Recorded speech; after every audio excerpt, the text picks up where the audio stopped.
Em pronunciamento no plenário da Câmara dos Deputados, o deputado federal Nicolas Ferreira fez um desabafo emocionante ao constatar que a direita brasileira estaria vivendo da caridade de seus inimigos.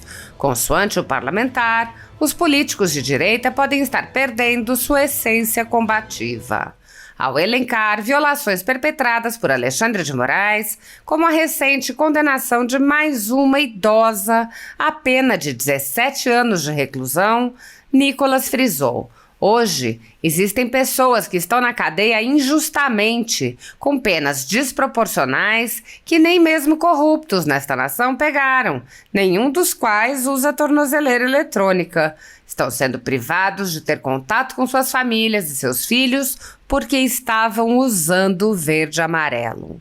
O deputado ponderou sobre a inutilidade de tentar tocar os corações dos parlamentares da extrema-esquerda e afirmou que a mensagem é direcionada especificamente aos parlamentares eleitos pela direita, conclamando-os a não abandonar a representação de seus eleitores.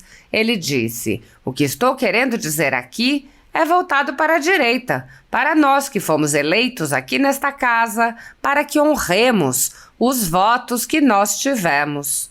Nicolas considerou uma imoralidade utilizar o drama dos presos políticos como moeda de troca para negociatas na eleição das presidências das casas legislativas.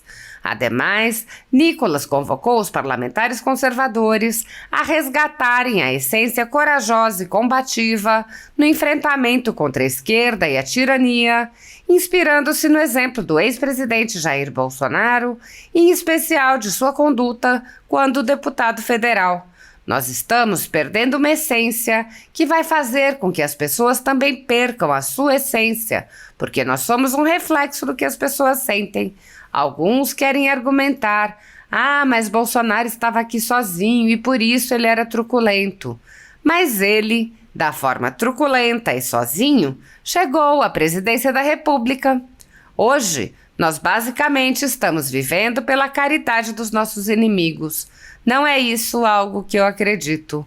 E eu falo aqui porque eu acredito que você também, deputado de direita, também não acredita nisso.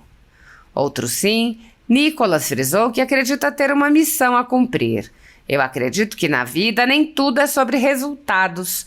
Eu acredito que a sua disposição em demonstrar aquilo que você está defendendo diz muito sobre você. Ele exemplificou: dificilmente o grito de uma criança no estádio vai fazer com que o time vença. Mas, quando o jogador vê aquele torcedor, mesmo que pequeno, mesmo que uma criança, lutando, erguendo-se por algo que é correto, ele é transformado. O deputado afirmou: eu acredito que nós vamos semear durante muito tempo para que alguns colham. E mesmo que não tenhamos resultados, a vida não é feita somente de resultados. Para finalizar, eu queria falar que João Batista não colheu nenhum resultado terreno. Pelo contrário, sua cabeça foi decepada, era um louco que falava no deserto e comia gafanhoto com mel. Só que hoje, depois de 2000 anos, eu estou falando dele, não de nenhum outro que falou: pega leve, tem que ser mais equilibrado, tem que dialogar. Eu estou aqui fazendo um clamor que a direita volte à sua essência combativa, porque as pessoas estão desanimadas, cansadas e querem uma resposta. Eu não sei quanto tempo vou ficar aqui nessa terra, mas podem ter certeza de que ninguém poderá dizer que ele não cumpriu e não perseguiu aquilo em que acreditava até a morte. Si vis pacem, para bellum. PL, Minas Gerais, tem a palavra Vossa Excelência. Muito obrigado, presidente. Boa noite. Muitos chegam até mim dizendo: Nicolas, quais são os seus projetos para o Brasil? Aqui no Congresso, em apenas 2 anos, já apresentamos 30, mas eu vou te dar a resposta para essa pergunta. Sempre quando perguntarem, pode responder. O projeto do Nicolas para o Brasil é que, através da política, a gente consiga transformar o caráter da política, porque não há projeto de lei capaz de mudar o caráter de uma nação. Não há projeto de lei capaz de mudar que um homem corrupto se torne um homem correto. Não há projeto de lei capaz para transformar um juiz tirânico em um juiz imparcial. Não há projeto de lei capaz de fazer com que pessoas sejam morais, sendo que elas são a vida inteira mau caráter. Por que eu digo isso? Porque nós estamos vendo agora no nosso país, e mesmo você sendo de direita, esquerda, centro, para trás, para frente, não me importa, mas se você tem um mínimo de honestidade intelectual, você vai perceber que há uma semana, José Dirceu, a pessoa que idealizou o maior esquema de corrupção do mundo, está solto, livre, inclusive um chute, pode até concorrer a algo aqui nesse Congresso Nacional. Rachadores confessos estão aqui impunes, líderes de facção criminosa estão meramente soltos e livres pelo STF. Enquanto isso, uma senhora que, me perdoe pela palavra, que defecou na mesa do ministro Alexandre de Moraes, uma atitude deplorável, vergonhosa para a nossa democracia, mas agora tem uma pena de 17 anos nas suas costas. Atitudes idiotas e burras, pelo que eu saiba, não são crimes, até mesmo deveriam sim cumprir pelo depredação de patrimônio público, dano ao erário, mas burrice não é crime. Até mesmo se fosse, algumas pessoas aqui no Brasil iriam pegar prisão perpétua. Agora, por que isso está acontecendo?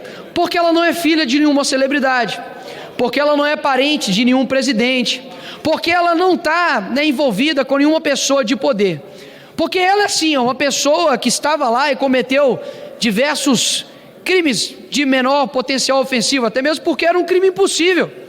É como se eu dissesse que eu iria envenenar alguém com um copo de água potável. É como dizer que aquelas pessoas que estavam aqui iriam dar um golpe de Estado.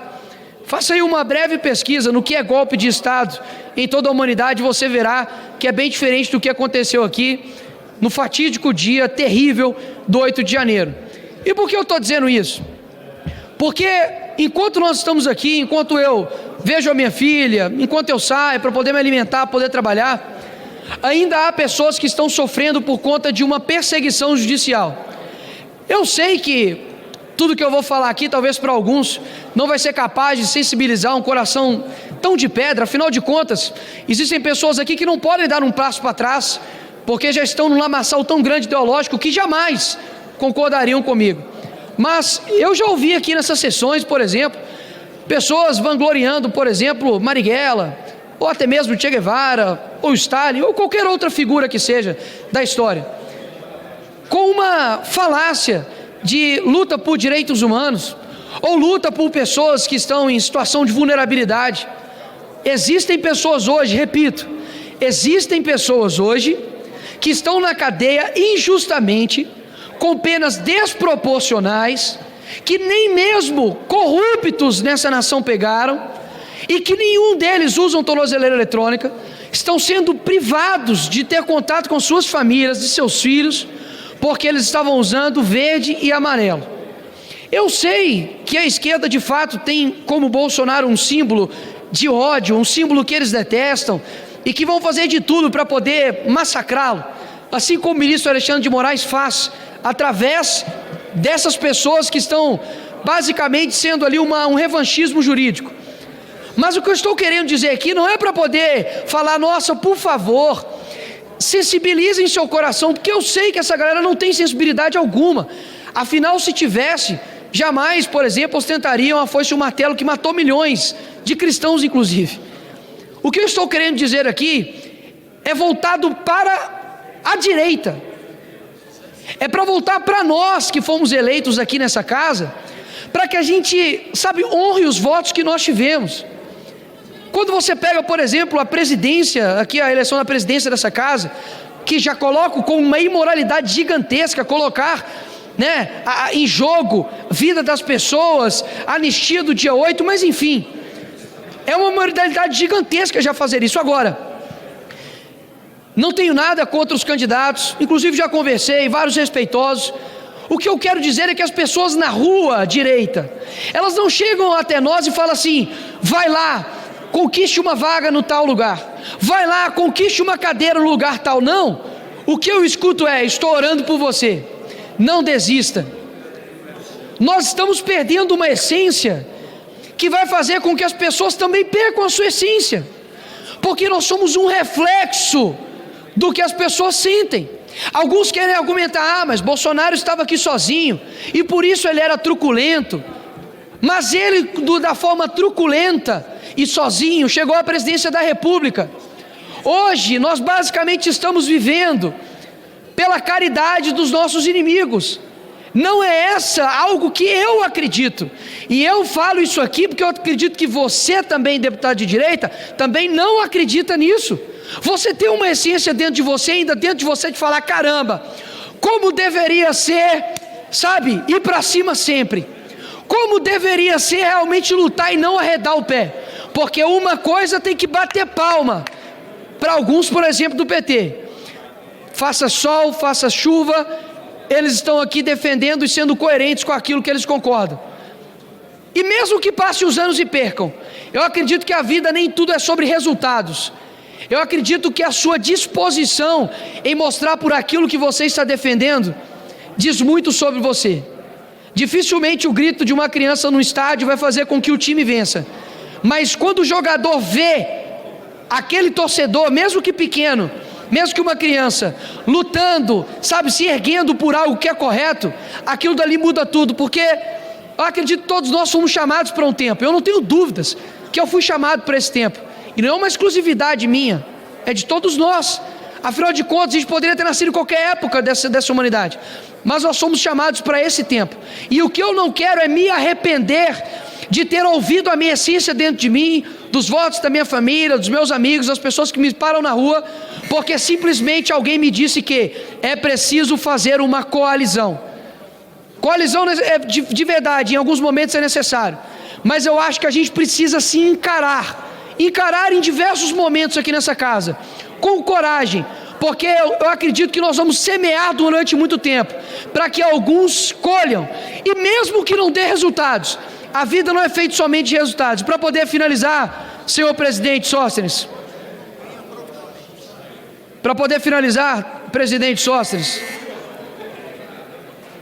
eu quero dizer que João Batista, ele não colheu nenhum resultado terreno, pelo contrário, sua cabeça foi decepada, era um louco que falava no deserto, comia gafanhoto com mel. Só que hoje eu estou falando, depois de 2000 anos aqui dele, não estou falando de nenhum outro, que na época falou, pega leve, tem que ser mais equilibrado, tem que dialogar. Eu estou fazendo aqui praticamente quase que um clamor, que a direita volte à sua essência combativa, porque as pessoas estão desanimadas, cansadas e querem uma resposta. Eu não sei até quanto tempo eu vou ficar aqui nessa terra, mas pode ter certeza que jamais poderão me acusar de que ele não cumpriu e não perseguiu aquilo que ele acreditava até a morte. Se vis pacem para bellum, se queres paz, prepare-te para a guerra. Essa é a minha ideia para esse Brasil. Obrigado, presidente. Apoiadores do ex-presidente Jair Bolsonaro e pessoas que apenas têm um discurso diferente do imposto pelo cartel midiático vêm sendo perseguidos há muito tempo, em especial pelo Judiciário. Além dos inquéritos conduzidos pelo ministro Alexandre de Moraes no Supremo Tribunal Federal, também o ex-corregedor do Tribunal Superior Eleitoral, Luiz Felipe Salomão, criou seu próprio inquérito administrativo e ordenou o confisco da renda de sites e canais conservadores, como a Folha Política. Toda a receita de mais de 20 meses do nosso trabalho está bloqueada por ordem do TSE, com aplauso dos ministros Luiz Roberto Barroso, Alexandre de Moraes e Edson Fachin. Anteriormente, a Folha Política teve sua sede invadida e todos os equipamentos apreendidos a mando do ministro Alexandre de Moraes em inquérito que foi arquivado por falta de indícios de crime. Se você apoia o trabalho da Folha Política e pode ajudar, use o QR Code para doar qualquer quantia para a empresa Raposo Fernandes ou use o código ajude@folhapolitica.org. Caso prefira, há a opção de transferência bancária para a conta da empresa Raposo Fernandes, disponível na descrição deste vídeo e no comentário fixado no topo. Há mais de 10 anos, a Folha Política faz a cobertura da política brasileira, mostrando atos, pronunciamentos e eventos dos três poderes, quebrando a espiral do silêncio imposta pelo cartel de mídia que quer o monopólio da informação. Pix ajude@folhapolitica.org